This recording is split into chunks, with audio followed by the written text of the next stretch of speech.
ગુજરાત 18 લાઈવમાં આપનું સ્વાગત છે। ખોડિયારનગર વિનાયક રેસિડેન્સીના બી ટાવરના એક મકાનમાં એસીમાં આગ। વડોદરા શહેરના ખોડિયારનગર સયાજીપુરા પાણીની ટાંકી પાસે આવેલ વિનાયક રેસિડેન્સીના બી ટાવરના 5મા માળે એક મકાનમાં એસીમાં આગ લાગતા એક આધેડનું મોત થયું છે, જ્યારે ઘર વખરીનો તમામ સામાન બળીને ખાખ થઈ ગયો હતો।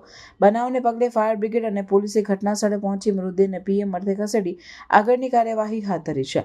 હાલ ખાનગી કંપનીમાં નોકરી કરતા કિરણભાઈ રાણા વડોદરા શહેરના ખોડિયારનગર સયાજીપુરા પાણીની ટાંકી પાસે આવેલ વિનાયક રેસિડેન્સીના બી ટાવરના 5મા માળે મકાન નંબર 506માં રહેતા હતા। છેલ્લા ઘણા દિવસોથી કિરણભાઈ રાણા બીમાર હોવાથી 2 મહિનાથી તેઓ નોકરી પર જતા ન હતા અને ઘરે જ આરામ ફરમાવી રહ્યા હતા। તેવામાં શનિવારે તેમના મકાનમાં રહેલા એસીમાં શોર્ટ સર્કિટ થતાં આગ ભભૂકી ઉઠી હતી।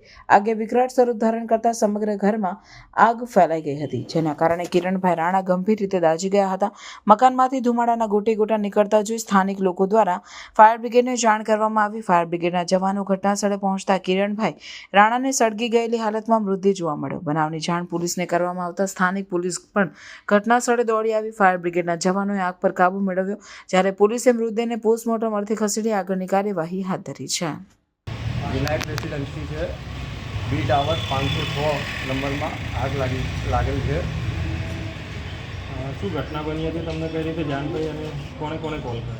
હલો, અમે પોલીસવાળાને ફોન કર્યા, ફાયર બ્રિગેડને ફોન કર્યા, ગેસ લાઇનવાળાને ફોન કર્યા, જીબીને ફોન કરી દીધા હતા। તાત્કાલિક ધોરણે બધા આવી ગયા હતા। કોણ રહેતું હતું અને શું ઘટના બની હતી? એમાં હેતલબેન અને એમના મિસ્ટરનું નામ તો મને ખબર નથી, પણ કિરણભાઈ રાણા શું થયું એમનું ડેથ થયું?